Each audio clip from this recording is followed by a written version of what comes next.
Si vous êtes prêts, on va donc commencer. Notre conférencière a réussi quand même à venir, malgré les soucis aéronautiques. Donc la conférence de ce soir est toujours, comme d'habitude, placée sous l'égide de la médiathèque, de l'Académie de l'air et de l'espace et de la Cité de l'espace. Nous aurons même, je crois, un photographe qui va prendre quelques photos, donc ne vous inquiétez pas.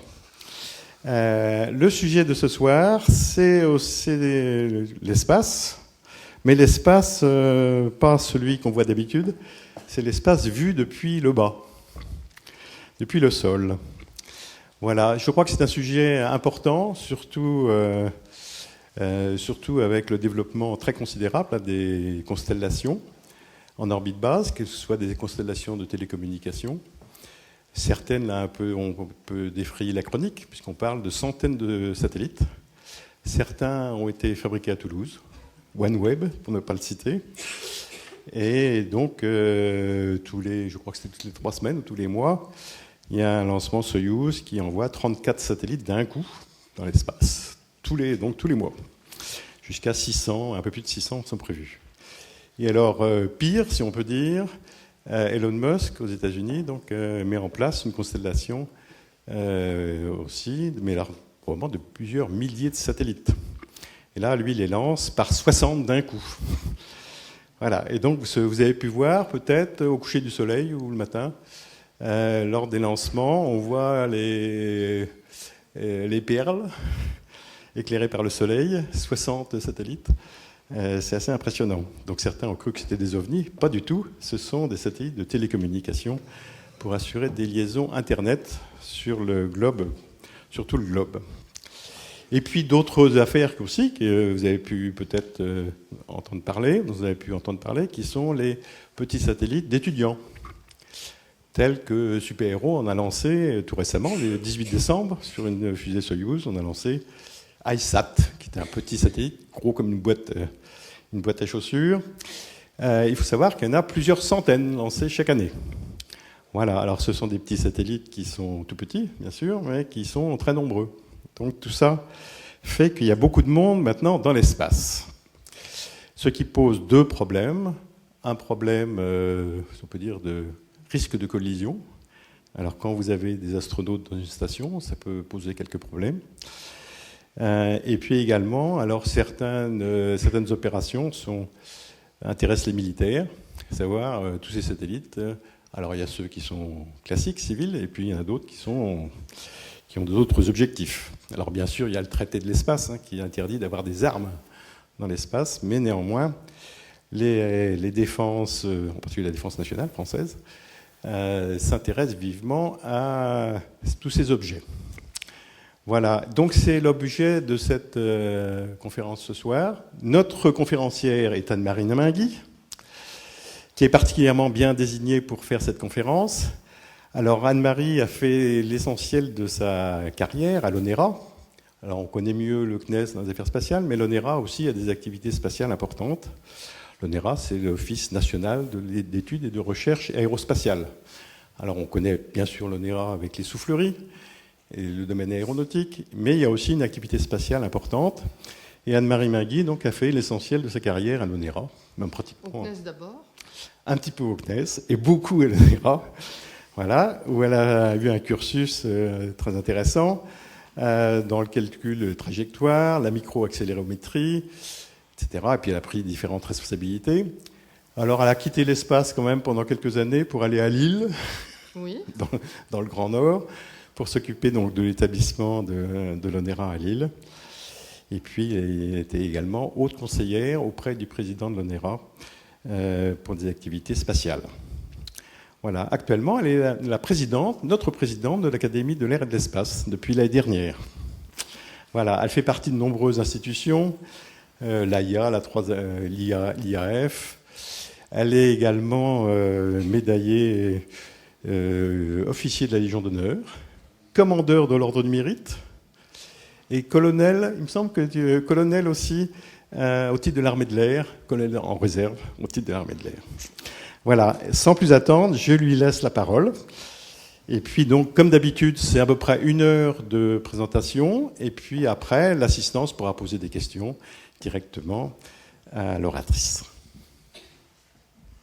Merci Alain. Je voudrais d'abord m'excuser du léger retard que j'ai eu, mais j'ai eu quelques problèmes d'avion, voilà, donc désolé. Enfin, c'était pour respecter le quart d'heure toulousain. Voilà. Bon. Alors, autre excuse aussi, c'est le fait que ces transparences n'ont pas le sigle de l'Académie, mais ils ont le sigle de l'ONERA parce que c'est l'essentiel de ces travaux ont été faits à l'ONERA et j'en présente un peu la synthèse. Alors, je l'ai intitulé « Surveillance de l'espace entre souveraineté et protection ». Souveraineté, c'est un peu le point de vue des militaires. Et protection, c'est... vous allez voir que l'encombrement, Alain vous a parlé maintenant de l'encombrement de l'espace que j'appellerais moi circumterrestre, fait que des collisions peuvent se produire et se sont déjà produites. Et donc, il faut aussi éviter ces collisions. Donc, je vais vous expliquer comment la surveillance peut résoudre ces deux problèmes, la souveraineté et la protection, mais nous ne conclurons pas, je vous montrerai l'état des lieux dans le domaine. Bien, alors, juste un bref rappel de l'histoire pour vous dire quand même combien ce domaine a explosé en peu de temps. 57 premiers satellites russes qui étaient, mon Dieu, j'oserais dire une casserole, qui était juste un objet qui faisait bip bip, mais qui n'emportait rien, aucune expérience. 3 mois plus tard, les Américains lancent eux-mêmes un autre satellite, et ce satellite avait un responsable scientifique qui s'appelait Van Allen. Alors peut-être, là je fais une hypothèse, que ce satellite avait été lancé pour détecter les explosions nucléaires russes. En tout cas, ça a permis de commencer à analyser l'environnement spatial et on a détecté des ceintures de radiation autour de la Terre que l'on appelle maintenant les ceintures de Van Allen. Voilà. Donc, vous voyez la différence en 3 mois, l'avance quand même des États-Unis par rapport aux Russes. Alors, un coup de chapeau au CNES parce que j'ai écrit lancement du premier satellite, j'aurais dû dire lancement des premiers satellites français en 65. Le CNES a été créé fin 61 et en 65, il a été lancé 2 satellites. Un qui ressemblait au Spoutnik et qui a été lancé par un lanceur français. Et le but était de tester les capacités de lancement de la France. Et l'autre qui avait une charge utile qui s'appelait FR1 a été lancé par un lanceur américain. Donc voilà, ça c'est les balbutiements du spatial. Mais déjà en 62, quand il y avait une vingtaine de satellites que j'appellerais opérationnels, c'est-à-dire avec des moyens de faire des études, de la science. Il y avait une vingtaine de satellites. Maintenant, on compte plus de 2000 satellites opérationnels. Donc vous voyez la façon dont cela explose. Alors, qu'est-ce que c'est que la surveillance de l'espace? C'est connaître la situation spatiale, c'est-à-dire savoir à chaque instant où est chaque objet. Alors dans les objets, il y a des satellites, mais il y a aussi des débris. Donc, je vais commencer aussi par vous faire un petit coup. Si vous lisez des articles, vous allez voir apparaître... Non, pardon, je me trompe de... Voilà. Vous donner quelques notions de vocabulaire. Donc, vous allez entendre parler de SST, de SSA et de STM. Alors, le SST, alors les S, c'est espèces, ou c'est surveillance, ou c'est système, etc. La dernière lettre est intéressante. Le T pour tracking, c'est-à-dire les moyens de mesure pour suivre les satellites. Il est très facile de suivre son propre satellite parce qu'on sait sur quelle orbite on l'a placé. Et les satellites des autres, quand on n'a pas d'informations, c'est beaucoup plus compliqué. Donc pour suivre ces satellites, il faut d'abord faire un moyen de veille et qui donne une tendance sur le plan orbital et ensuite déclencher des moyens de poursuite qui permettent de préciser la position. Alors à partir de cela, on va faire un catalogue. Et puis, si nécessaire, améliorer les données des paramètres orbitaux pour pouvoir bien suivre les satellites.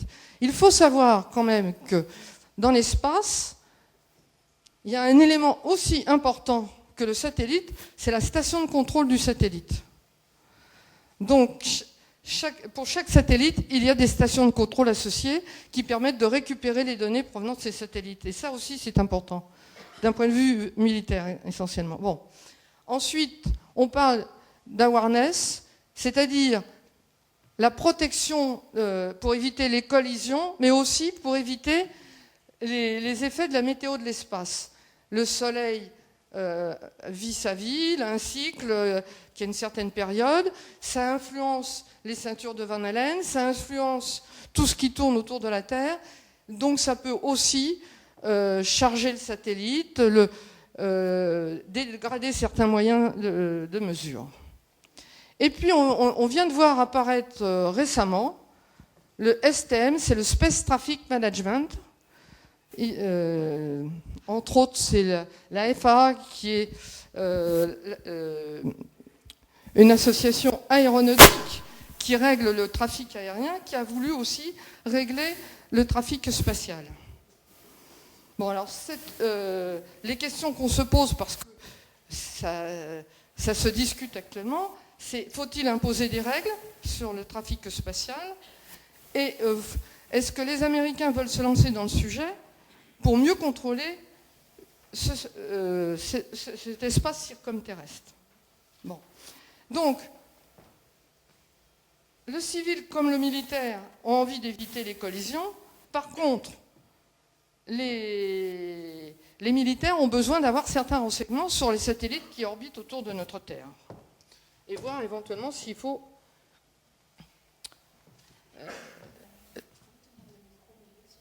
Pardon ? Excusez-moi, mais s'il faut parler plus fort. Vous pouvez tenir le micro au milieu, sinon ça coupe l'enregistrement. Voilà. Merci. Pardon, excusez-moi. Bon, quand je faisais des cours, je les ai sans micro, c'est pour ça. Bon. Alors, ce qui est important et ce qui sert de référence pour connaître la position des satellites, c'est le catalogue. Et le catalogue qui sert de référence, c'est le catalogue construit avec les moyens américains, des moyens des militaires américains. Le NORAD est basé dans le Colorado et ce sont les militaires américains qui le managent. Alors, la référence fait qu'il représente un satellite par un code qui est lié à le code est lié à l'année de lancement, plus d'autres éléments. Après, on donne la date à laquelle on propose 6 paramètres d'orbite. Alors, pour identifier et bien trouver un satellite, il faut 6 paramètres, c'est-à-dire 3 positions et 3 vitesses. Mais pour représenter ces satellites, on utilise des paramètres classiques de géométrie, comme le demi-grand axe de l'ellipse, l'excentricité, l'inclinaison du plan de l'orbite, son calage dans le repère terrestre, etc. Ces paramètres nous permettent de mieux comprendre la physique du problème. Et puis, on donne quelques éléments qui vont permettre de faire une extrapolation, parce que le satellite se déplace dans un environnement qui n'est pas parfait, je vous en donnerai quelques ordres de grandeur. Donc, il faut pouvoir extrapoler, donc ça donne quelques données. Alors, tout de suite, les militaires américains, sachant que tous les pays, en principe, doivent déclarer les lancements, les Américains affectent le numéro international à leur satellite militaire, mais les lignes correspondant à leur satellite sont vides.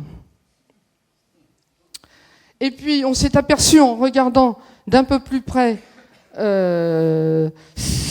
les données sur d'autres satellites, c'est qu'on donne les paramètres orbitaux à une autre date, mais ce ne sont pas des paramètres actualisés. Ce sont simplement des paramètres extrapolés compte tenu des erreurs que l'on peut faire. Bon, alors, vous entendrez parler, si vous vous plongez dans ce genre de problème, qu'on appelle les éléments qui caractérisent un satellite les two lines. Donc tout le monde parle des two lines et vous le retrouverez dans la littérature. Bon, alors, qu'existe-t-il comme catalogue actuellement? Actuellement, en même temps que les Américains, il y a les Russes. Alors le charme du catalogue russe, c'est qu'il n'a pas tout à fait les mêmes conventions que le catalogue américain, et donc il ne travaille pas tout à fait exactement dans le même repère. Mais enfin, une fois qu'on a décodé ce genre de choses, on arrive à faire une fusion. Il y a une association d'astronomes amateurs qui surveille les lancements militaires et qui regardent, qui suivent le lancement et qui regardent comment le satellite occulte les étoiles. Et quand ils détectent que le satellite a occulté une étoile, ils ont 2 mesures angulaires, ce qui leur permet après de remonter à certains paramètres orbitaux. Et là, ils se passent la main tout autour de la Terre et ils font ce catalogue. Bon, la France a un moyen de tenir ce catalogue et il est généré par les militaires français qui sont implantés. Le groupe qui travaille s'appelle Cosmos. Alors le sigle, je le retrouverai, mais si, je l'ai dans mes archives, mais il y a Centre d'opérations spatiales militaires, etc. Enfin bon, ça donne Cosmos. Il est au sein du CDAOA, qui appartient à l'armée de l'air, et il est implanté au Mont Verdun, près de Lyon. Alors, sans doute, la Chine a des éléments, mais on n'en est pas très sûr, ainsi que l'Inde et le Japon.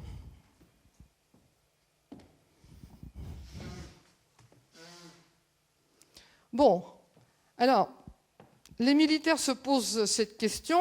L'arsenalisation de l'espace, bien on dit qu'il ne faut pas mettre d'armes de destruction massive dans l'espace, il y a peut-être des objets portant des armes ou faisant des choses dans l'espace. Donc, ils se sont posé cette question de regarder de plus près. Alors, j'ai là, ce transparent est pour vous donner... Il y a 2 types de satellites. Il y a ce que j'appelle les satellites espions, qui sont les satellites classiques d'observation de la Terre, de télédétection. Et ce qui est important pour les militaires, par exemple, c'est d'éviter de faire certaines opérations lorsqu'un satellite militaire d'un autre pays passe au-dessus de la zone où on fait ces opérations. Donc il faut connaître les zones que survolent ces satellites, à quelle période ils survolent ces zones, mieux connaître la mission, et puis si on veut s'en débarrasser, on peut peut-être les agresser.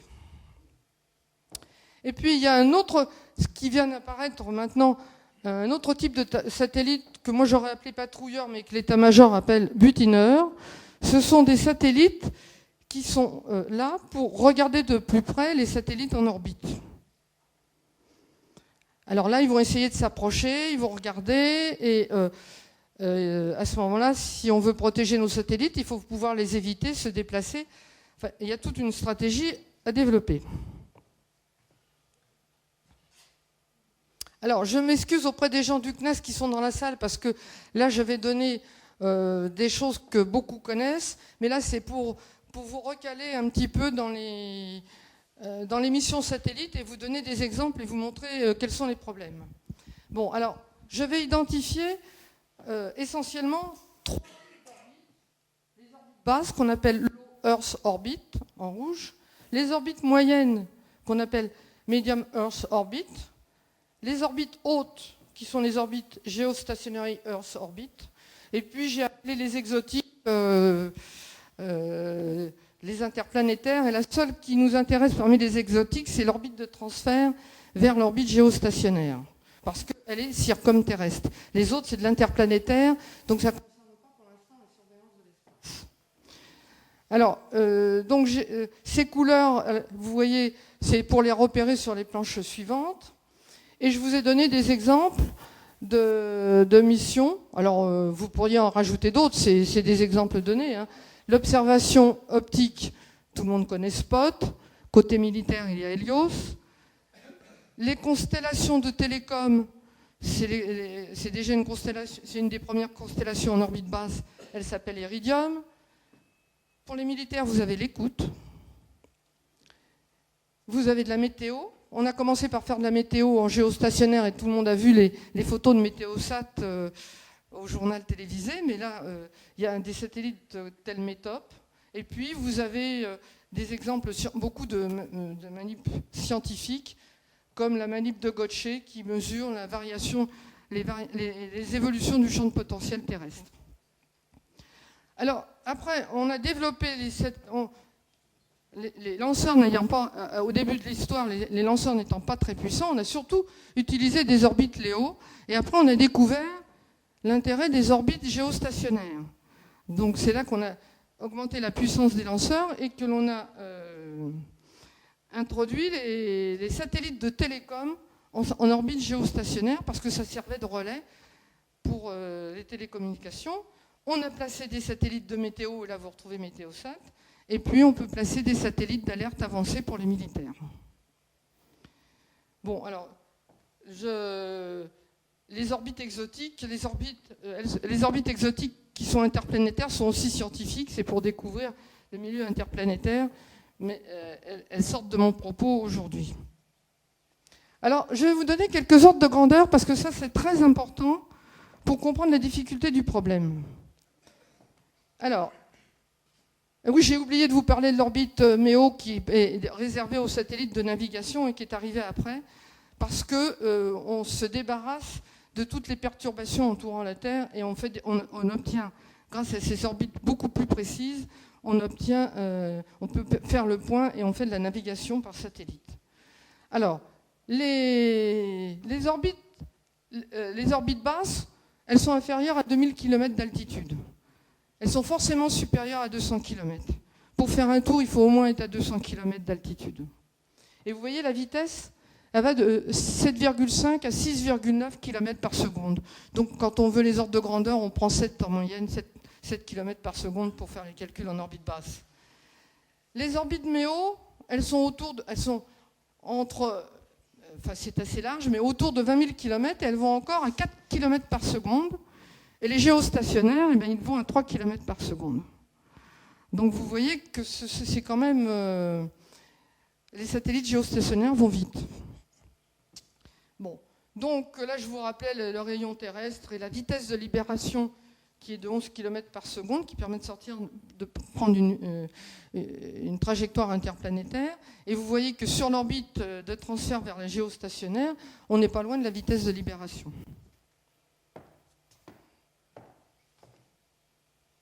Bien. Alors maintenant, au début, les satellites étaient passifs, c'est-à-dire qu'ils ne manœuvraient pas. On les mettait en orbite et puis on les regardait évoluer et puis ils rentraient dans l'atmosphère. Donc ils étaient passifs. Maintenant, les satellites, presque tous les satellites, alors je reviendrai, Alain vous a parlé des satellites étudiants qui sont petits, etc. Ils n'ont pas forcément de moteur à bord, donc ils rentrent encore dans la catégorie passif, parce qu'on a beau miniaturiser, s'il faut mettre un moteur, une charge utile, des moyens de transmission, on commence à faire grossir le satellite. Donc la mode des CubeSat est assez limitée. Bon, alors, on s'est aperçu au début que les orbites évoluaient, et entre autres, que le plan dans lequel on mettait les orbites basculait vers le plan de l'écliptique. À quoi était-ce dû ? C'était dû à l'attraction de la Lune et du Soleil qui avait tendance à faire basculer le plan du satellite vers le plan de l'écliptique. Bon, ensuite, on s'est aperçu que les satellites géostationnaires n'étaient pas géostationnaires. Donc, il fallait maintenir ce qu'on appelait maintenir sur sa place qui lui avait été allouée par une organisation internationale, le satellite à sa place. Et donc, il fallait faire des manœuvres en permanence. Et puis, en plus, l'orbite sortait du plan de l'équateur. Donc, il fallait en permanence... Bon. Et puis, pour les satellites en orbite basse, en orbite LEO, eh bien, il fallait compenser l'effet de l'atmosphère qui avait tendance à faire rentrer les objets sur Terre. Bon, alors, c'est un phénomène pas très bien connu. Enfin, la Lune et le Soleil et les dissymétries du potentiel terrestre qui font que l'orbite géostationnaire n'est pas géostationnaire, on a des petites idées. On a fait des progrès depuis le début du spatial. L'atmosphère est toujours un sujet difficile. Et il faut savoir qu'on peut commencer à la négliger vers 1000 km d'altitude. C'est pour ça que le mot extra-atmosphérique me gêne un peu. Et que je préférerais circumterrestre, qui fait un tour. Voilà.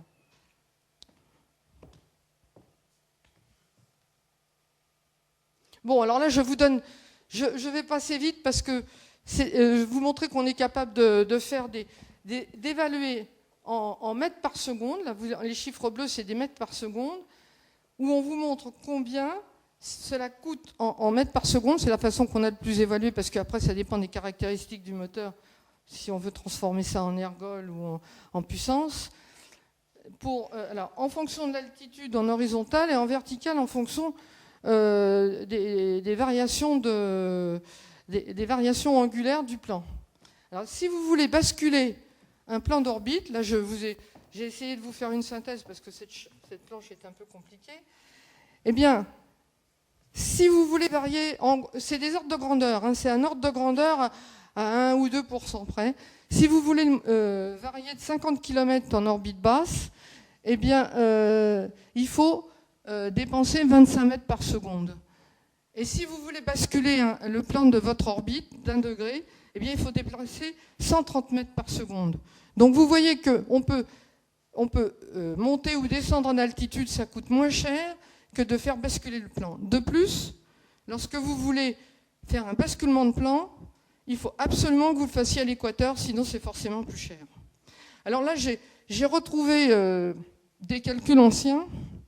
Là aussi, c'est les ordres de grandeur. Pour vous donner un exemple, vous avez tous entendu parler de la navette qui était environ à 400 km d'altitude, allait réparer un satellite qui s'appelait Hubble, qui est un satellite astronomique important, et qui, lui, orbitait à 600 km et qui était en panne. Eh bien, pour aller réparer Hubble, ça a coûté 80 tonnes d'ergol à la navette. Donc, vous voyez, c'est le poids qu'il a fallu emmener à bord de la navette, et c'est la seule expérience que la navette a pu faire. Donc, à un moment où on se disait que la navette allait ramasser plein de satellites, c'est pas si évident que ça, parce que ça coûte très cher.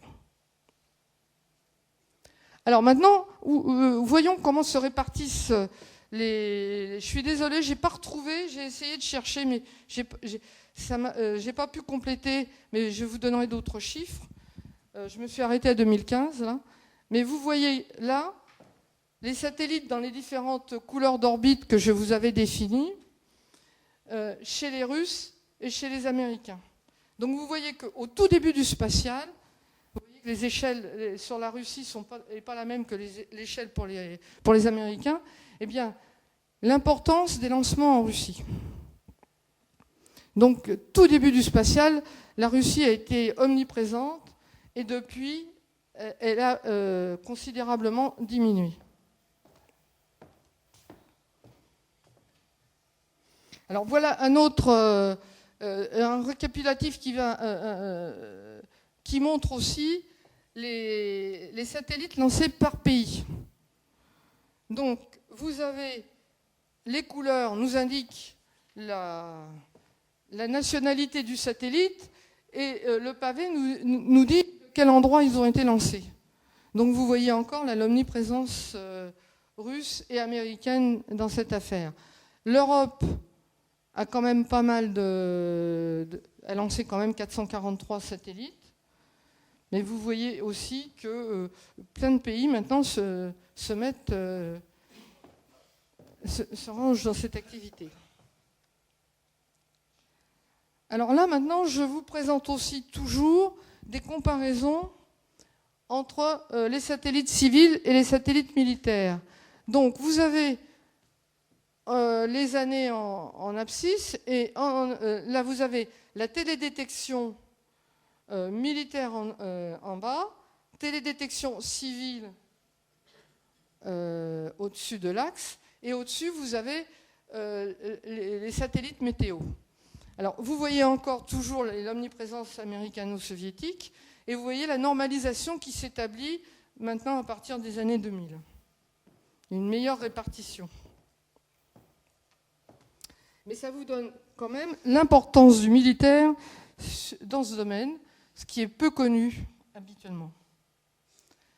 Alors, récemment, là, j'ai essayé de réactualiser. vous voyez que maintenant la Chine progresse considérablement dans les lancements, que les Américains repartent aussi, et qu'ils sont, au point de vue efficacité, sont meilleurs parce qu'ils ne subissent pas d'échecs.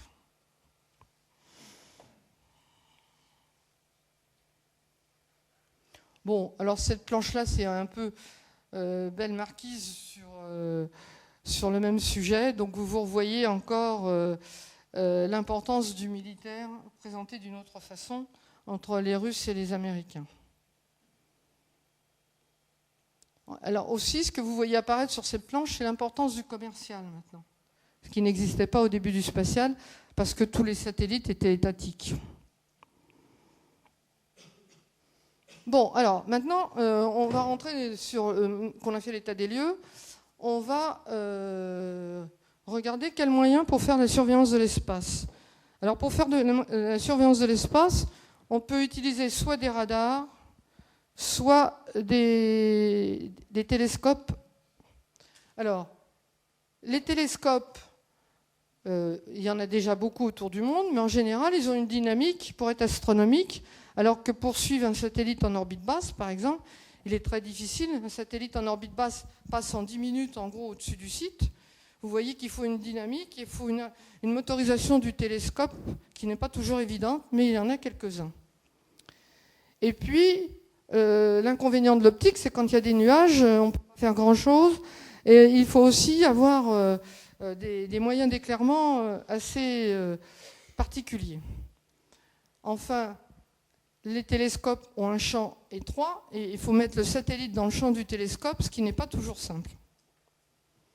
Par contre, on peut voir très haut, puisque c'est astronomique par définition, donc on peut monter très haut pour voir en altitude. Alors, les radars, il existait sur Terre beaucoup de radars qui faisaient de la veille antimissile. Mais le problème de la veille antimissile, ce n'est pas exactement le problème du suivi de la veille spatiale. Et leur couverture est un peu limitée. Ensuite, vous avez des radars de poursuite. Par contre, ils ont une bonne dynamique, ils ont un lobe étroit, et eux aussi, on a besoin d'indiquer quelques informations pour qu'ils puissent se pointer sur le satellite. Par contre, l'avantage, ils sont indépendants de la météo,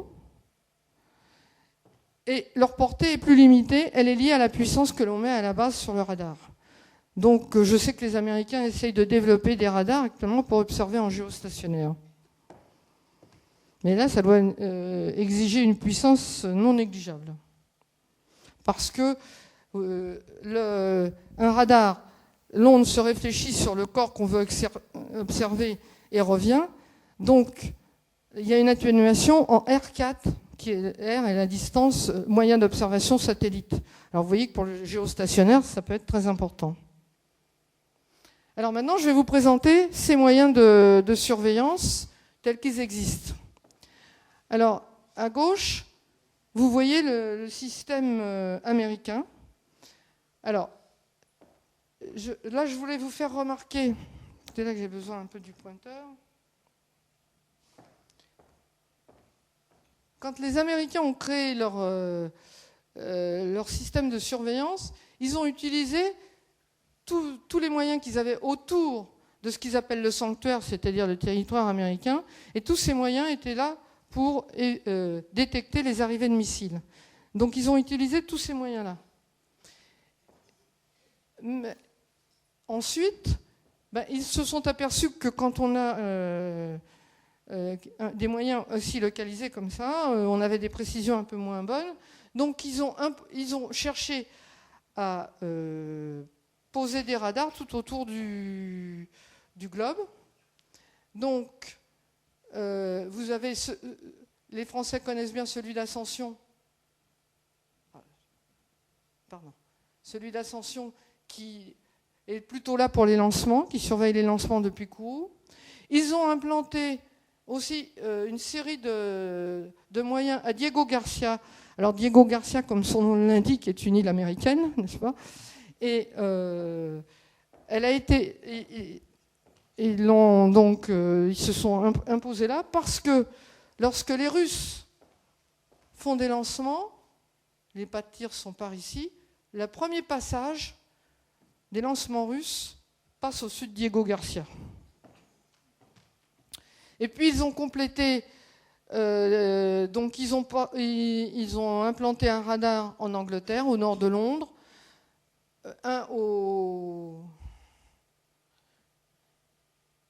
aussi au nord de la Finlande. Alors, les moyens qui sont à Hawaï, là ce sont des moyens plutôt optiques, parce que il y a des montagnes importantes, donc en haut des montagnes, ils ont implanté des moyens optiques. Et puis là, ils ont développé des radars très puissants qui vont implanter aux îles Marshall et puis en Australie. Ils sont en train de les implanter là actuellement. C'est ce qu'ils appellent le Space Fence. Voilà. Alors, le moyen qui est là est un moyen qui appartient à la marine américaine. Bon, alors, qu'est-ce que je peux dire du système russe ? Bien, le système russe, lui aussi, est basé au départ sur les moyens antimissiles, et entre autres, tous les moyens qu'on avait mis autour de Moscou pour protéger la ville. Donc vous avez par ici tout un tas de moyens pour surveiller. Et puis, ils ont l'avantage par rapport aux Américains d'avoir une grande variabilité en longitude, donc tous leurs moyens sont à l'intérieur, disons, de l'ancien système soviétique. Alors Diego Garcia, vous en avez peut-être entendu parler, parce que lorsqu'on a perdu le Malaysian Airlines dans l'océan Indien, vous savez qu'il y a un avion qui a disparu, et il y avait eu des communications qui étaient passées par Diego Garcia les satellites géostationnaires. Et comme le satellite géostationnaire n'est pas géostationnaire, on a pu analyser les effets Doppler et remonter à la trajectoire du MH370.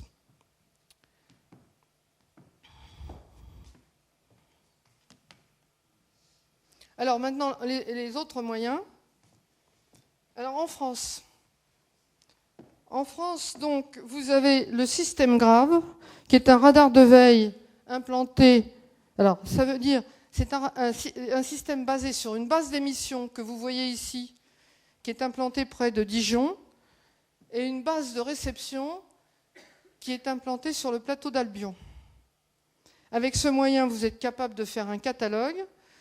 Ce système est piloté par le Cosmos de l'armée de l'air, et GRAV veut dire Grand Réseau Adapté à la Veille Spatiale. Alors, j'ai mis ONERA entre parenthèses parce que c'est l'ONERA qui a conçu ce radar et qui l'a réalisé entièrement. Alors, en Allemagne, depuis très longtemps, il y a un radar qui est assez impressionnant, qui est celui-ci, qui est le radar TIRA, qui se trouve près de Koblenz, et qui est un radar qui fait de la poursuite et qui fait de l'imagerie. Je vous montrerai des exemples. Et alors, pour vous donner quand même un ordre de grandeur, parce que j'ai été voir ce radar, la coupole fait 50 mètres de diamètre et l'antenne fait 35 mètres et a une dynamique pour suivre les satellites. Et je vous assure que faire un tour de manège à l'intérieur de ce radar est assez impressionnant. Et puis là, ils ont démarré la réalisation d'un autre radar qui s'appelle le GESTRA, qui sont en train de tester. Ça a démarré fin d'année dernière. Alors ça, c'est un moyen mobile, donc ça fait quelques mètres. Hein. Ça n'a rien à voir avec les 50 mètres que vous avez ici. Alors, l'équivalent du Cosmos en Allemagne, c'est le GSSA, German Satellite Surveillance Awareness, piloté par les militaires et les policiers. Ils ont leur centre en Allemagne. Et les deux moyens radars ont été réalisés par un labo qui se trouve aussi près de Bonn et qui s'appelle le FHR. Bon, alors, ça, c'est les moyens les plus importants. On utilise aussi, alors en France, on utilise les radars militaires de poursuite. Vous savez qu'il y a un centre d'essai militaire dans les Landes. Il y a le bateau, le Monge, qui est un bateau de mesure que vous avez ici, sur lequel vous voyez des antennes radars qui suivent les satellites depuis très longtemps. On utilise aussi les moyens optiques de l'Observatoire de la Côte d'Azur.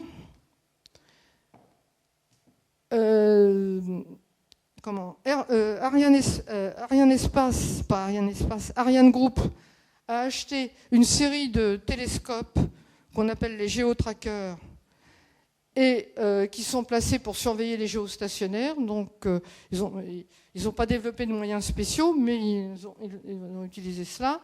Et le CNES utilise 2 télescopes du CNRS qui sont à roues et qui ont l'avantage d'être automatisés. Donc voilà un petit peu les forces en France comparées aux forces en Allemagne qui souhaiteraient prendre le leadership de la surveillance de l'espace en Europe. Et puis vous avez d'autres moyens optiques, de l'ESA à Tenerife, et puis en Suisse aussi. Vous avez un télescope assez puissant en Suisse qui suit les satellites. Alors donc, je vais d'abord traiter le problème un peu militaire avec les problèmes d'identification. Alors l'identification, écoutez, déjà en ayant l'orbite, on a une idée de la mission.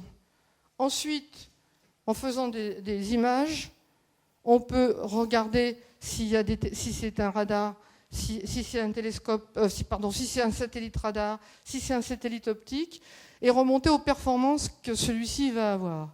On peut savoir si c'est de l'écoute.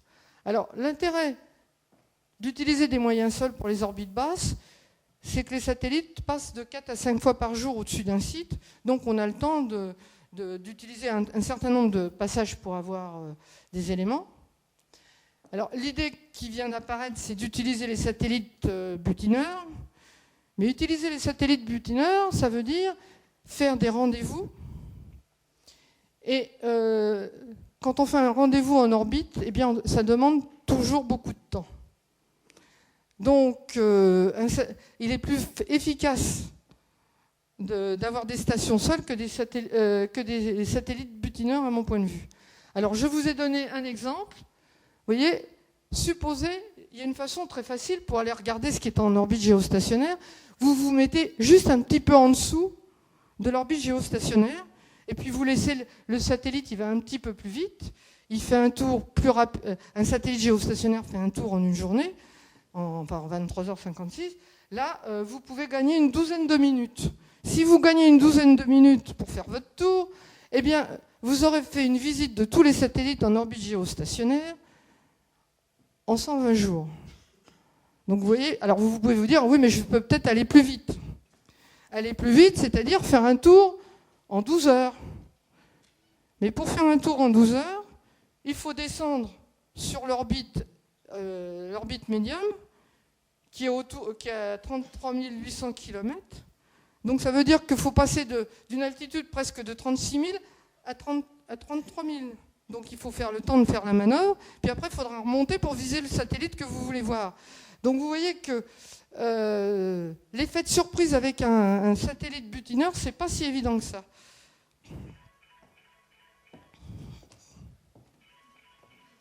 Bon, alors maintenant, on peut éviter, je vous parle de l'identification, vous pouvez agresser. Alors c'est pareil, vous pouvez avoir des moyens d'agression depuis le sol. C'est beaucoup plus facile que, pour les mêmes raisons, que les faire depuis des satellites. Et puis, par contre, vous pouvez rendre les stations de contrôle des satellites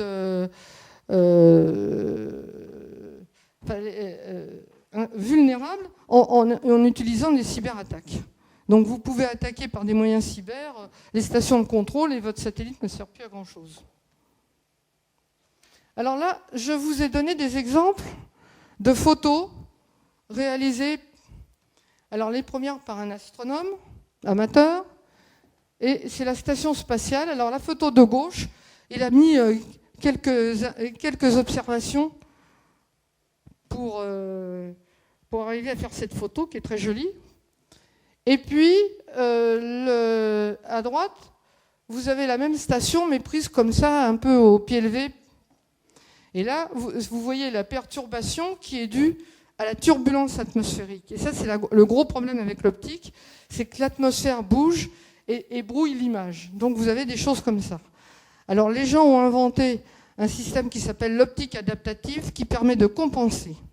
Et donc en bas, vous avez un satellite militaire américain photographié par les Russes, amélioré par l'optique adaptative.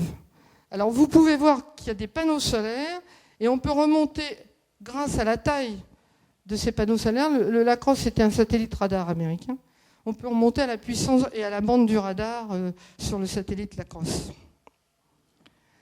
Donc, alors, ces photos-là, je les ai trouvées sur Internet. J'en ai de plus jolies, mais je n'ai pas le droit de les montrer. Je vais vous montrer quand même une plus jolie photo avec optique adaptative. C'est celle d'Envisat.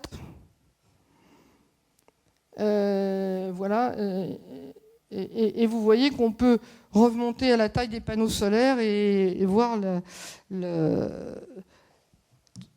quels sont les moyens utilisés par ce satellite.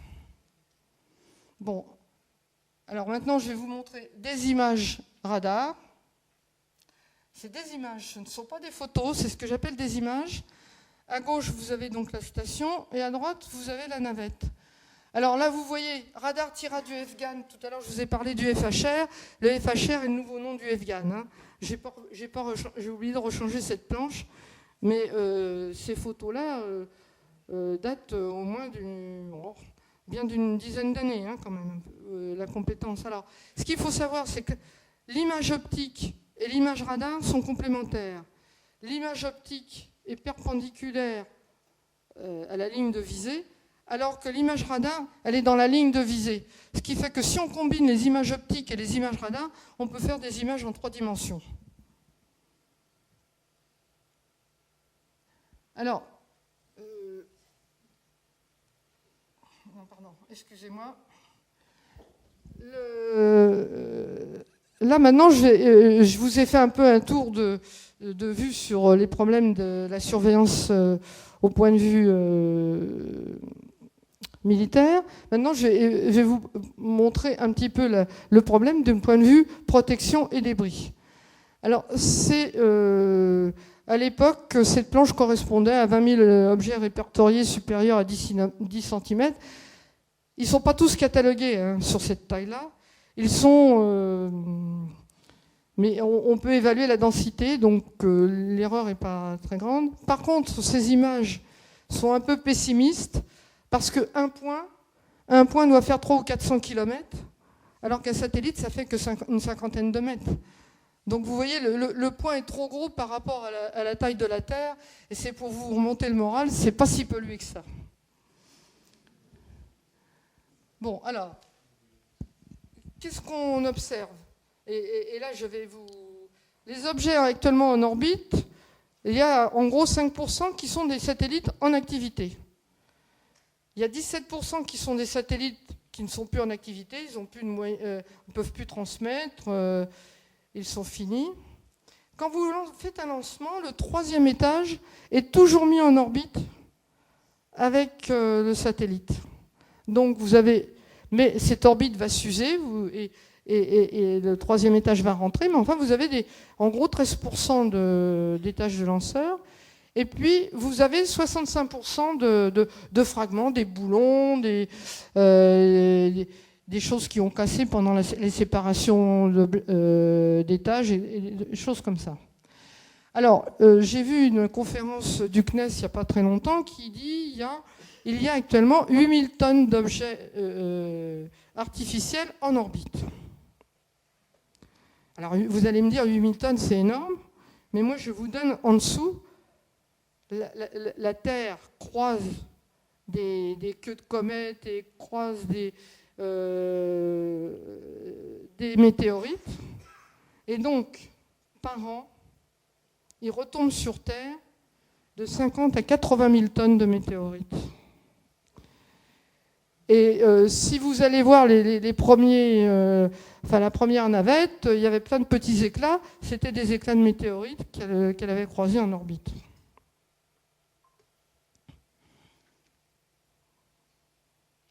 Alors, voici les statistiques que vous retrouvez là en fonction de l'époque, enfin de l'année, ça s'arrête en 2010. Vous voyez qu'on assiste à des variations importantes des objets en orbite quand même. Et vous avez des paliers. Voilà.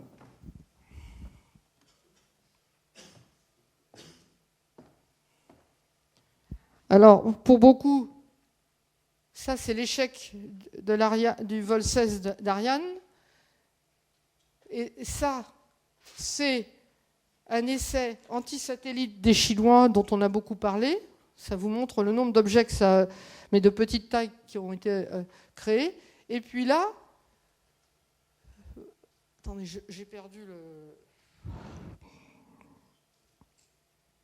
Là, vous avez la collision qu'on attendait, qui avait été prévue, mais qui n'a pas pu être évitée, j'y reviendrai tout à l'heure, entre un satellite mort qui était le Cosmos 2251 et un satellite de la constellation Iridium. Mais ce que j'ai ajouté, moi, ici, vous voyez aussi ces augmentations. Eh bien, ça, c'est des essais anti-satellites des Russes. Alors, au début du spatial, les Russes, comme les Américains, ont fait des essais anti-satellites. Et ils se sont aperçus que pour détruire un satellite, il valait mieux envoyer directement un missile sur le satellite. Ils ont fait aussi d'autres essais, c'est-à-dire qu'ils ont lancé un satellite avec ils ont lancé un satellite butineur qui a couru après un satellite pour le détruire. Alors il y a eu ça c'est une course. Celui qui gagne, c'est celui qui a la réserve de motorisation la plus importante. Et finalement, très vite, les Russes comme les Américains se sont arrêtés de faire des essais anti-satellites parce qu'ils se sont aperçus que c'était sans intérêt et que ça créait des débris et c'était l'arroseur arrosé. Alors, ce qu'il faut remarquer aussi, c'est que ces essais anti-satellites, ils ont été faits, les Russes l'ont fait sur leurs propres satellites et les Américains aussi, de même que les Chinois l'ont fait sur leurs propres satellites parce que c'était plus facile que sur le satellite des autres et puis ça aurait déclenché quelques problèmes. Voilà. Donc, vous voyez, la guerre a un petit peu commencé. Alors, maintenant, comment crée-t-on des débris? Pour récapituler, bien, il y a la création, il y a les lancements, ce que je viens de vous dire. Il y a les collisions volontaires que vous venez de voir. Et il y a les collisions involontaires et les fragmentations. Alors, je vais revenir sur une collision involontaire et vous montrer l'intérêt de la surveillance de l'espace dans ce domaine. C'est la collision Cerise, 3e étage, j'ai écrit. Cerise est un satellite militaire qui a été lancé en même temps qu'Hélios et qui était un satellite qui était un cube d'une 50aine de centimètres, stabilisé par ce qu'on appelle un gradient de gravité, c'est-à-dire avec un mât et une boule pesante au bout de ce mât, ce qui permettait au satellite d'être stabilisé sur la verticale locale et faire de l'observation telle qu'on l'entendait sans dépenser d'ergol. Et donc ce satellite a été lancé et les Américains nous ont annoncé qu'un 3e étage Ariane avait cassé Cerise en 2. Donc après on s'est retrouvé avec le satellite déstabilisé et la queue de Cerise de l'autre côté. Alors on a essayé d'analyser, de voir si c'était vraiment un 3e étage Ariane qui avait cassé, puis alors les Américains se gaussaient en disant « Ah, c'est une collision franco-française », alors on leur faisait remarquer qu'Ariane n'était pas seulement française mais européenne. Et quand on a commencé à avoir les moyens de surveillance français, on a commencé à discuter avec les Américains et ils nous ont avoué que c'était un 3e étage américain qui avait cassé Cerise en 2. Voilà. Alors, il faut aussi là que je coup de chapeau aux gens de Cannes, parce que le satellite Cerise avait été conçu par Cannes, et qui a récupéré quand même toutes les données malgré la déstabilisation du satellite. Donc on n'a pas perdu trop d'informations après cette collision.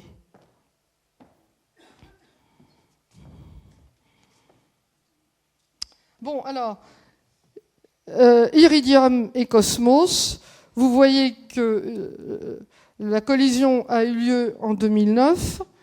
Le satellite Iridium pouvait manœuvrer, mais Iridium a dit moi j'ai assez de satellites comme ça, je ne fais rien. Donc Iridium, qui aurait pu éviter la collision, ne l'a pas évité. Alors vous pouvez voir que ça a créé... on a pu identifier plus de 300 objets après l'éclatement d'Iridium et presque 700 objets après l'éclatement de Cosmos. Et vous voyez que ça modifie les orbites, alors qu'ils étaient initialement sur 2 orbites circulaires et qui sont croisés au nœud des orbites. Là, vous voyez qu'on a eu des orbites excentriques et des variations d'inclinaison. Donc, ça complexifie le paysage. Alors, un débris, je le redis, un satellite qui n'est pas opérationnel, le 3e étage, les fragments. Comment s'en protéger? Les gens pensent par blindage, mais ça augmente le poids du satellite. Par manœuvre, mais ça veut dire qu'il faut qu'on maîtrise la surveillance de l'espace parce que c'est difficile à évaluer. Alors, certains disent, et j'ai entendu le directeur général de l'Agence spatiale européenne dire qu'ils allaient créer des aspirateurs à débris. Alors quand on pense qu'il n'y a pas d'air très haut, un aspirateur à débris, je ne sais pas comment on va le faire. Donc ça pose quelques problèmes. Et faire le nettoyage, c'est compliqué. Alors le côté positif, c'est que quand on est en orbite basse, on finit par faire une rentrée naturelle. Mais il s'est créé l'IADC, c'est l'Interagency for Debris Coordination Committee. Et on a créé en France une loi du spatial pour voir qu'est-ce qu'il était possible de faire. Attendez, pardon. Bon, alors je vous donne quand même, pour vous dire que l'espace est auto-nettoyant, je vous donne quelques ordres de grandeur. Quand on est à 200 km, ben on reste que quelques jours si on reste quelques jours, on a déjà bien volé. On peut des fois ne faire qu'un tour à 200 km. Quand on est à 400 km, on peut durer quelques mois. À 600 km, on passe entre 5 et 10 ans. Et à partir de 800 km, on est au-delà de 200 ans. Quant à 36 000 km, là, on ne peut pas vous donner une réponse. Alors, il y a une autre force de surface qui perturbe aussi, mais qui est moins visible. Mais les Américains en ont fait une démonstration assez brillante. C'est la pression de la radiation, c'est-à-dire la poussée photonique. Quand on n'avait pas les moyens de monter en géostationnaire, ils ont créé un satellite ECHO, qui était le premier gros satellite de télécom, qui avait 30 mètres de diamètre. 30 mètres de diamètre et qu'ils ont mis à 1600 km d'altitude. Alors, ce gros ballon, sous l'effet de la pression de radiation, a vu son orbite se déformer, ne plus être circulaire et devenir excentrique.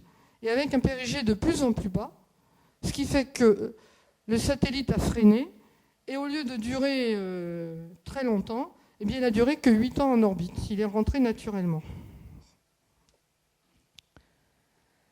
Alors, le nettoyage, on a décidé maintenant, les nouveaux lanceurs auront leur 3e étage qui va rentrer.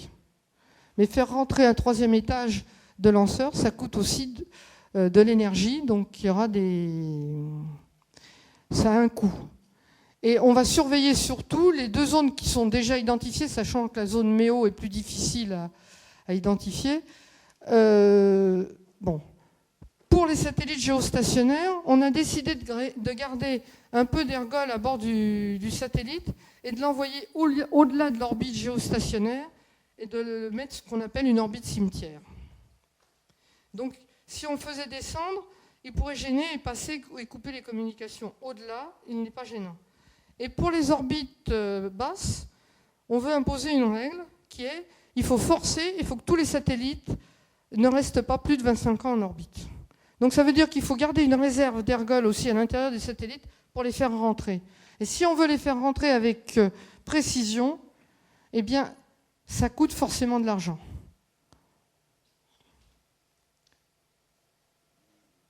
Alors, la loi sur les opérations spatiales, on a un traité qui a été signé en 1966 sur l'utilisation pacifique de l'espace extra-atmosphérique. Il y a eu un accord en 1971 sur les problèmes de responsabilité causés par les objets spatiaux. Mais pour l'instant, je n'ai pas trop vu encore comment ils ont été appliqués. Je n'ai pas vu comment s'était réglé la collision Cosmos-Iridium. Et puis, il y a eu une convention qui permet d'immatriculer les objets. Bon. En France, on a voté une loi en 2008. Alors maintenant, les questions que je me pose, comme je vous le dis, le terme utilisé par les juristes, c'est l'espace extra-atmosphérique. Sachant que l'atmosphère jusqu'à 800 000 km existe encore, c'est un peu difficile. La question qu'on peut se poser, c'est est-ce qu'on déclare tous les lancements ? Plus affiné, parce qu'actuellement, c'est le pays de lancement qui est responsable des dégâts.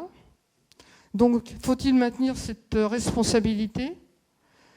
Et puis récemment, certains ont vu des débris qui commençaient à manœuvrer. Donc, les débris sont-ils toujours des débris ? Et puis alors maintenant se pose la question de ces nombreuses constellations dont Alain vous a parlé en introduction. Ça va augmenter les risques de collision et comment les éviter et comment les gérer. Et gérer les constellations, ça ne va pas être évident non plus. Donc pour terminer cette conférence, je vous dirais que le nombre de satellites va continuer à croître. Il faut recouper les sources de divers pays pour s'assurer de la validité de ces sources, parce que les Américains vont vous dire « mais nous, on va vous prévenir quand il y aura des collisions », à part que rien ne prouve qu'ils vont nous donner les calculs les plus justes pour prédire ces collisions. Il faut donc disposer d'un système, si on veut être autonome et pouvoir négocier et avoir une certaine souveraineté, il faut disposer d'un système indépendant et maître de son catalogue.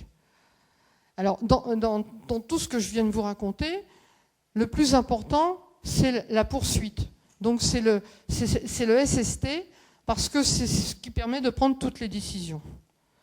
Donc, c'est pour ça qu'actuellement, on n'y voit pas très clair. Les Américains veulent développer des moyens commerciaux de faire du catalogue de satellites pour vendre ces catalogues aux gens. Je ne sais pas quelles vont être les réactions des militaires, mais ce problème est en train de se poser. Tout le monde discute actuellement, et l'Europe, la première aussi, veut se poser la question du SST. Donc, je terminerai là. Si vous voulez, c'est un sujet encore en évolution, et je suis prêt à répondre aux questions complémentaires que vous voudriez vous poser. Voilà. Merci beaucoup pour votre attention.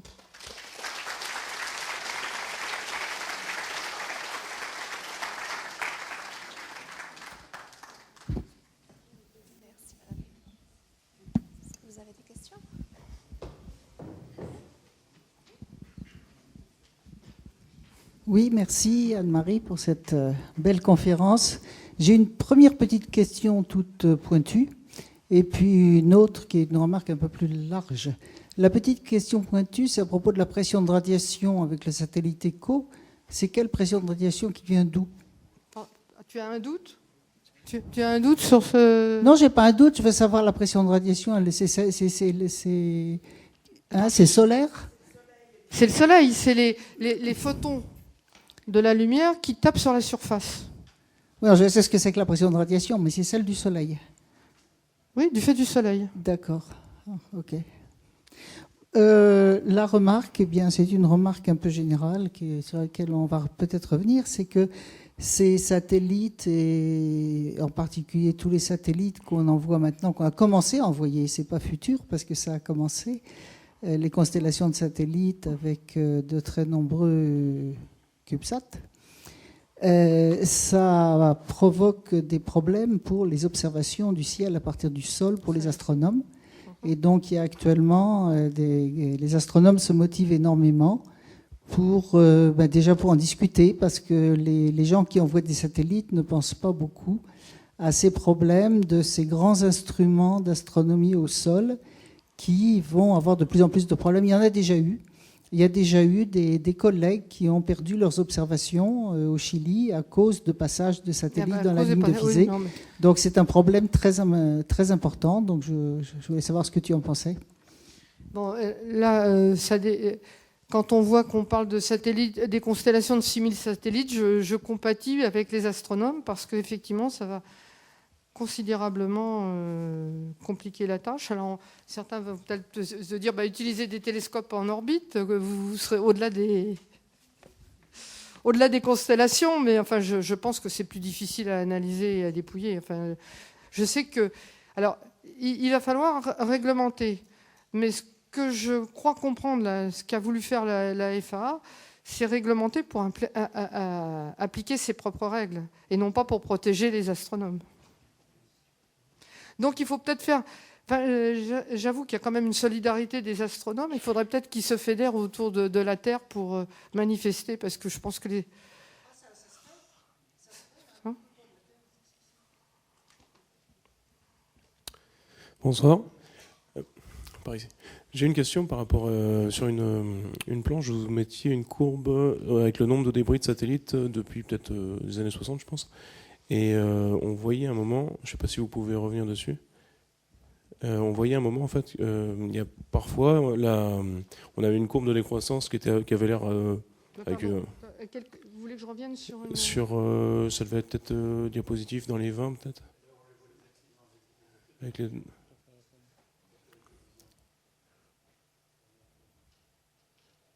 Voilà, celle-là.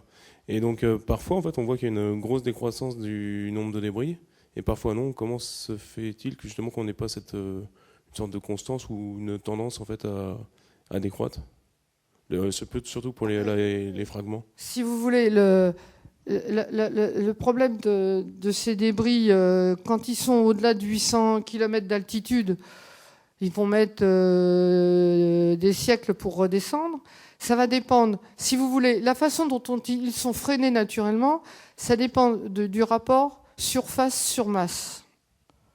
Et en général, quand ils sont petits, eh bien, ça a une durée de vie beaucoup plus longue que quand il y a un grand panneau qui est déployé. Alors, ce qui est difficile, c'est qu'on ne connaît pas très bien ce qu'on ne connaît pas.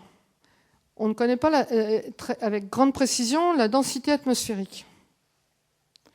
On est capable de l'évaluer, de la mesurer, de faire des modèles, mais il y a une grosse incertitude.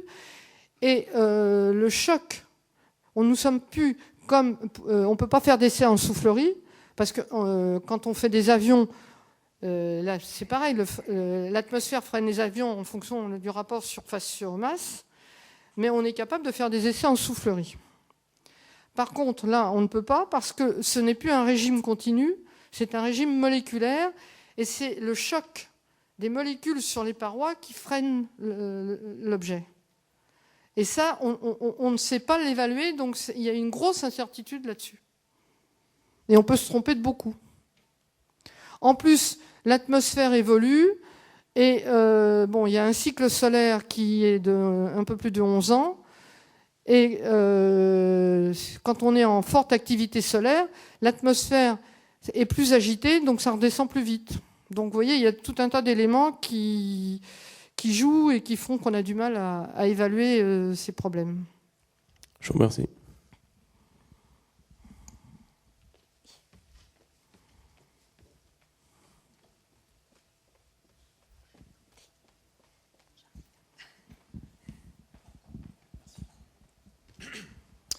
Bonsoir. Bonsoir. Donc j'ai une question en fait, et j'aimerais que si vous pouviez répéter quelque chose que vous avez dit à propos d'étudier la taille des panneaux solaires. Vous avez dit que ça permettait de calculer les bandes de fréquences utilisées par les satellites. Non, j'ai dit que ça permettait de calculer la puissance qui était nécessaire à bord du satellite pour alimenter. Alors, en fonction aussi des... Enfin, les gens des radars connaissent un peu aussi les longueurs d'onde utilisées en fonction des fréquences. Voilà. D'accord. Et du coup, on en vient à ma question du coup sur les butineurs. Donc, je pensais plutôt en orbite géostationnaire. Qu'est-ce que vous pensez des façons de passiver donc là, on revient sur les essais antimissiles. Pardon, excusez-moi, pouvez-vous... Oui, excusez-moi. On revient sur les questions d'essais Butineurs. antimissiles. Donc, pour passiver des satellites géostationnaires. Est-ce que vous auriez des suggestions et qu'est-ce que vous pensez des méthodes qui peuvent être imaginées maintenant, donc brouillage, fréquence, ou alors peut-être cacher les panneaux solaires? J'aimerais avoir votre avis là-dessus. Si vous voulez, s'attaquer au géostationnaire, c'est un sujet difficile parce que c'est loin. Démolir un panneau solaire, ça le rend vulnérable aussi. Mais là, je crois que personne ne s'est essayé ensuite. En plus, ça demande aussi, si on fait depuis le sol, ça demande une énergie diabolique, mais les Américains sont en train de se lancer dans l'aventure. Non, ce ne serait pas depuis le sol, du coup, je pensais, mais avec un butineur, comme vous disiez. Un butineur, il faut aussi une certaine puissance. Oui, je sais bien. Ouais. Bon, ouais. Ça veut dire un gros butineur. Oui. Ouais. Pardon ? Je sais pas quoi. Excusez-moi. Mais si, attendez, mais vous avez le même problème. Avec un laser, vous pouvez éblouir. Alors là, on a parlé de radar, d'antenne et de puissance. Vous pouvez éblouir un satellite avec un laser. Ça a déjà été fait. Mais là aussi, c'est un problème de puissance. Alors par contre, si vous voulez détruire le plan focal du télescope à bord du satellite, il faut savoir viser. Il faut donc une précision orbitale très grande. Mais c'est faisable.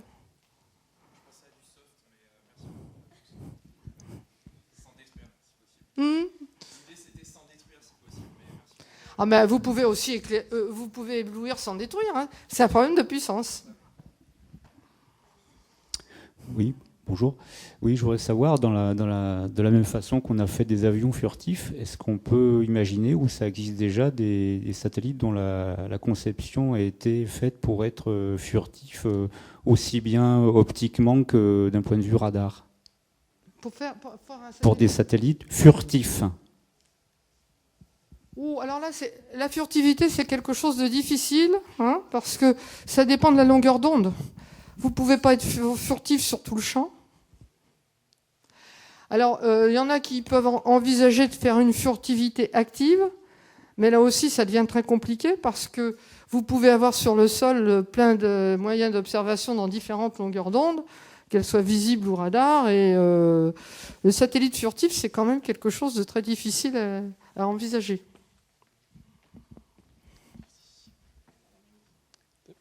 Est-ce que vous envisagez aujourd'hui d'utiliser des radars du coup portatifs qui peuvent pointer pour avoir des orbites plus précises, pour éviter les collisions, comme on a pu voir par exemple avec Aeolus et un satellite de SpaceX? On a actuellement des choses pas très précises. On sait que ça va arriver sur des rayons de 100 attendez, km, avec les radars qui existent actuellement, vous êtes forcément en 3D.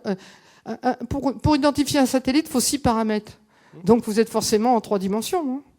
Oui, non, mais je veux dire, actuellement, et la 3D, là, ne suffit pas pour les satellites. Il faut la vitesse aussi. Actuellement, on a des mesures peu précises. Quand on a une aire de collision, on sait que les satellites vont arriver 100 mètres, 200 mètres, 300 mètres. On ne sait pas s'il va y avoir une collision ou non. Est-ce qu'on envisage de faire une constellation ou je ne sais pas quoi de plus précis afin d'éviter les collisions? On aura toujours le même problème. La méconnaissance, par exemple, pour les orbites basses de l'atmosphère et du temps de... Il y a eu des collisions qui ont été envisagées, même par exemple sur Envisat, j'ai un souvenir du directeur de l'ESA disant on a signalé, alors 2 jours avant il y a une collision possible, une journée avant elle va être évitée, 6 orbites avant peut-être qu'elle va avoir lieu, vous voyez, et puis finalement, le directeur de l'ESA a décidé de ne pas faire manœuvrer Envisat et il n'y a pas eu de collision. Donc, le milieu est quand même suffisamment mal connu pour que ce soit difficile à... Donc vous dites que ce n'est pas une méconnaissance de l'orbite du satellite, c'est une méconnaissance des conditions atmosphériques. On connaît la position, enfin la satellite à un instant donné, mais l'extrapolation à un autre instant est difficile. Et vous voyez bien que quand on observe depuis les stations seules, il y a forcément des trous. On ne peut pas faire de l'observation en continu. Donc il y a des moments où il faut extrapoler la position du satellite, et c'est là que l'on... Et là je reviens sur les choses que l'on connaît mal, surtout en orbite basse, c'est qu'on connaît mal l'atmosphère et on connaît mal son action sur la surface des satellites. Ça, on connaît quand même assez bien maintenant. Comment ? On connaît quand même plutôt bien. Pardon, excusez-moi, prenez le... On connaît quand même plutôt bien maintenant l'interaction entre, surtout sur les orbites basses, c'est quand même assez précis. On fait des progrès, mais on ne saura toujours pas et on ne sait pas simuler l'effet des molécules d'atmosphère sur une surface. Et ça va dépendre des caractéristiques de la surface. Et ça va dépendre de la forme du satellite. Non, c'est pas un avion, hein, un satellite. Oui, mais enfin, on a quand même des méthodes de calcul. On a plein de logiciels qui font ça aujourd'hui, qui sont assez précis. Mais vous dans l'industrie, on a mais bien... vous ne connaissez pas l'effet des chocs moléculaires sur les surfaces. Il y a plein de papiers. Enfin, ok. Merci.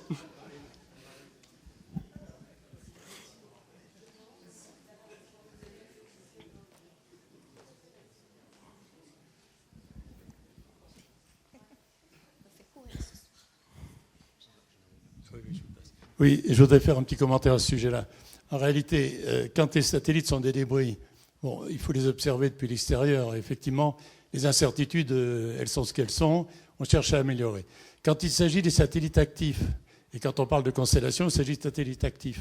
En orbite basse, on peut mettre des GPS à bord, et les opérateurs ont des GPS à bord, en principe. Et si les opérateurs coopèrent et transmettent précisément leurs coordonnées GPS, on peut avoir un suivi beaucoup plus précis et on évitera beaucoup d'alertes. Donc évidemment que pour le futur, avec les constellations qui se précisent de CubeSat, mais surtout de Minisat de l'ordre de 200 kg, l'idée c'est bien de faire coopérer tous les opérateurs, transmettre leurs coordonnées GPS, mieux connaître l'extrapolation, mieux connaître l'effet de la traînée en temps réel, et on évitera beaucoup d'alertes. Il faut savoir que la Station spatiale internationale, en moyenne, elle fait une manœuvre d'évitement par an. Depuis 2000-2005, eh bien en réalité, probablement, elle n'en aurait pas fait, il n'y aurait pas eu d'accident, probablement, évidemment. Mais ça veut dire qu'il faut absolument diminuer, avec l'augmentation du nombre de satellites, diminuer l'incertitude. Et pour les satellites actifs, on pourra le faire si les opérateurs coopèrent. Bon, alors je vais rajouter quelque chose quand même à Jean, parce que le monde n'est pas parfait. Faut pas oublier que GPS, c'était aussi une constellation militaire, dans les mains des militaires, et que de temps en temps, les informations sont biaisées. Hein, bon, les informations sont. Bon, alors, non, mais le problème est compliqué. Hein, donc, quand les Américains veulent biaiser les informations GPS, ils le font. D'accord. Enfin, je voulais rebondir, Nicolas Pilet du CNES. Je travaille à la sécurité des vols spatiaux et je suis tout à fait d'accord avec ce qu'il vient de dire. Donc, on fait des manœuvres d'évitement chaque année sur la flotte des satellites CNES et on arrive quand même à prévoir. On améliore les méthodes de calcul. Non, mais parce que vous avez présenté ça comme quelque chose de très flou. Enfin, on progresse là-dessus. Non, attendez, je ne présente pas ça sur très flou. Je présente ça comme quelque chose de difficile. Voilà, c'est pas facile. Les calculs de probabilité de collision sont difficiles. Il y a des problèmes de covariance, mais en tout cas, on avance et le sujet est traité et quand même la présence des GNSS à bord des satellites quand même permet d'améliorer un petit peu la connaissance. J'avais une question sur la masse des météorites qui tombent chaque année sur la Terre, parce que je suis très surpris par le chiffre de 50 000 à 80 000 tonnes. Est-ce que vous savez comment est calculé ce chiffre ? Comment est estimé ? Alors là, il faudrait se tourner vers les astronomes. Moi, je ne suis pas compétente. C'est eux qui me l'ont donné. Ouais. Et le 50 à 80 000 vous donne aussi l'incertitude sur la... Oui, mais enfin, en valeur absolue, c'est quand même... Parce qu'on travaille, nous, beaucoup sur la rentrée des débris des satellites, et on a des exigences en termes de probabilité de faire des victimes, effectivement, et on parle donc de quelques tonnes par an. Et donc, on raffine nos calculs, on y passe un temps fou. Et quand vous parlez de cette rentrée de 50 000 à 80 000, c'est pour ça que ça m'intéresserait de creuser quand même, parce qu'effectivement, c'est un chiffre que j'avais pas en tête. Et comme on les voit pas fort, enfin, est-ce que c'est estimé, est-ce que c'est, enfin, voilà. Si vous voulez, on est quand même capable de faire une évaluation des poussières de météorites qu'il y a dans le ciel. Il y a des radars dédiés à ça. Donc vous avez une certaine densité, vous pouvez faire une évaluation de masse. Vous avez aussi des gros objets qui de temps en temps tombent. Il y en a un qui est tombé en Russie il n'y a pas très longtemps. Oui, mais enfin 50 000 Bon. et 80 000 tonnes. Oui, non, mais c'est pour ça que j'ai vérifié plusieurs fois ces chiffres. Hein, maintenant, il ne faut pas me demander comment ils l'ont évalué. J'ai recoupé.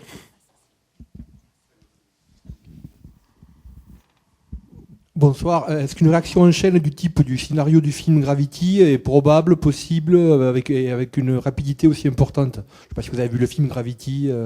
Ça vous dit rien?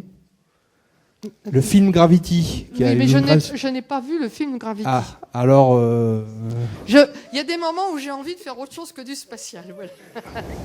Bah, disons que le scénario catastrophe, c'est qu'il y a un satellite russe qui serait détruit volontairement, et il y aurait une réaction en chaîne qui ferait que très rapidement, des milliards de particules... Bah, c'est la collision que je vous ai montrée. Non, mais alors dans le film, si vous voulez, il y a une réaction en chaîne qui fait que très rapidement, toutes les stations orbitales habitées sont détruites, il y a des morts, etc. Ce qui fait que il y a vraiment une réaction très rapide qui fait que l'espace n'est plus fréquentable et que tout ce qui orbite est détruit. Bon, enfin, écoutez, moi je pense que si on voulait détruire plein d'objets, on aurait intérêt à envoyer des missiles depuis le sol, ce serait plus rapide et plus efficace.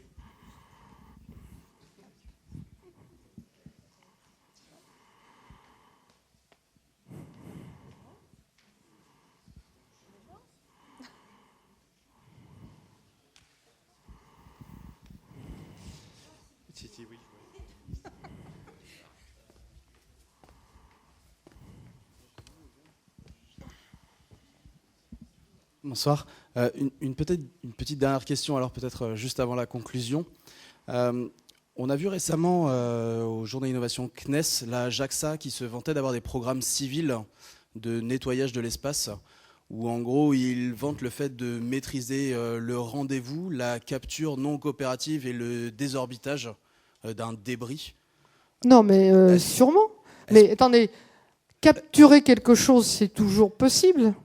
Le problème, c'est le coût que ça va coûter en manœuvre. Alors, c'était ça ma question derrière. Comment est-ce qu'on doit lire c'est l'introduction de programmes dits civils qui sont capables de faire autant de choses? Je ne sais que vous répondre là. Enfin, bon. Mais on voit actuellement sur le nettoyage plein de choses. Là, je décale un peu parce que je ne sais que vous répondre vraiment. Mais j'ai vu des projets qui sont des filets pour prendre les débris. Alors les filets pour prendre des débris, ça va aussi prendre des satellites actifs. Alors vous voyez, les rendez-vous, on sait faire depuis longtemps. C'est pas un problème. Alors jusqu'à présent, on a plutôt fait des rendez-vous actifs, hein, avec des... par exemple, quand la TV se raccroche à la station, c'est un rendez-vous. Mais ça demande aussi un certain temps. Ce qu'il faut que vous regardiez aussi, c'est la durée que demande le rendez-vous. Et ça demande une certaine...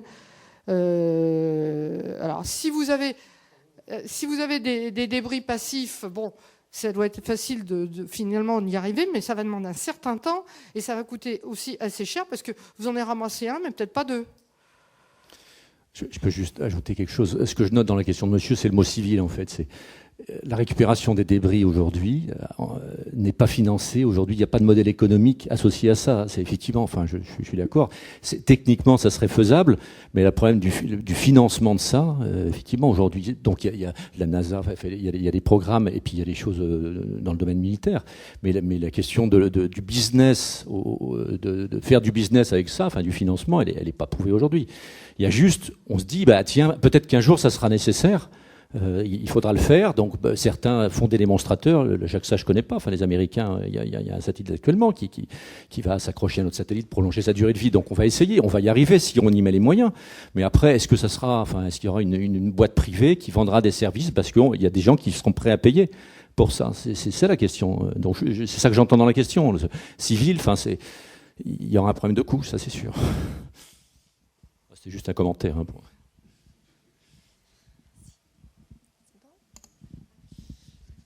oui, j'ai une petite question, Anne-Marie. Voilà, je me méfie de toi. Non, parce que dans l'introduction, donc, tu as parlé là, du Space Traffic Management. avec donc des initiatives américaines dans ce domaine-là. L'Europe a-t-elle une philosophie là-dessus et comment elle s'organise pour tâcher d'avoir au moins une position commune au niveau européen? L'Europe se préoccupe de la question, mais si tu veux, pour faire du Space Traffic Management, il faut avoir des moyens de SST déjà, et il faut uniformiser en Europe le SST. Tu vois bien que là, la France a eu de l'avance, puisque Grave fonctionne depuis 2006, qui va être... on va, disons, accroître ses performances. Là. C'est-à-dire, on va lui donner ses performances initialement prévues, mais on n'avait pas les moyens de les réaliser. Mais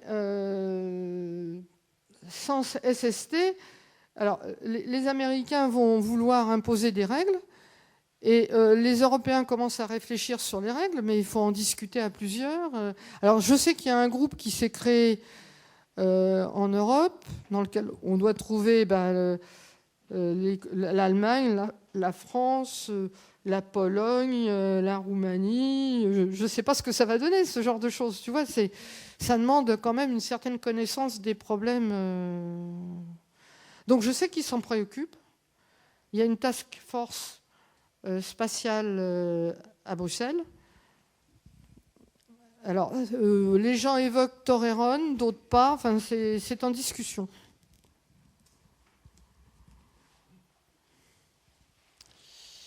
Bien. Et s'il n'y a pas d'autres questions... Pour ceux qui ne savent pas, Toreron, c'est une station en Espagne qui traite des images classifiées européennes.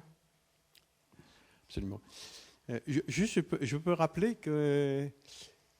peut-être ceux qui lisent Paris Match avaient vu en 1998 une photo qu'on avait prise avec le satellite Spot 4 lors de la recette en vol de Spot 4. 1998, on avait pris en photo le satellite ERS-1 de l'Agence spatiale européenne au-dessus de l'Afrique. Donc on sait faire aussi des observations intersatellites. Oui, non, mais il faut des conjonctions plus difficiles et des vitesses relatives qui sont des fois... il faut presque près du nœud commun des orbites, c'est beaucoup plus dur. Oui, c'est assez difficile, mais c'est faisable. C'est faisable. Et ça a été fait. C'est faisable. Voilà. Mais moi, je t'ai montré, il y a des choses que je peux pas tout montrer de ce qui a été fait. Alors, oui. Donc, je pense qu'on va donc en rester là. Et donc, on va remercier une fois de plus Anne-Marie d'être venue de Paris nous parler de ce... Merci à vous. Alors, notre prochaine séance sera le mardi, donc comme d'habitude, le dernier mardi du mois, donc le 31 mars, mardi 31 mars à 18h. Et ça sera sur un sujet littéraire, Tintin et l'histoire de l'aviation. Voilà, on connaît mieux la Lune, mais Tintin s'est aussi beaucoup intéressé à l'histoire de l'aéronautique. Et donc, dans plusieurs volumes, on peut suivre la trace des évolutions aéronautiques. Donc, je vous encourage à venir donc le 31 mars, mardi 31 mars.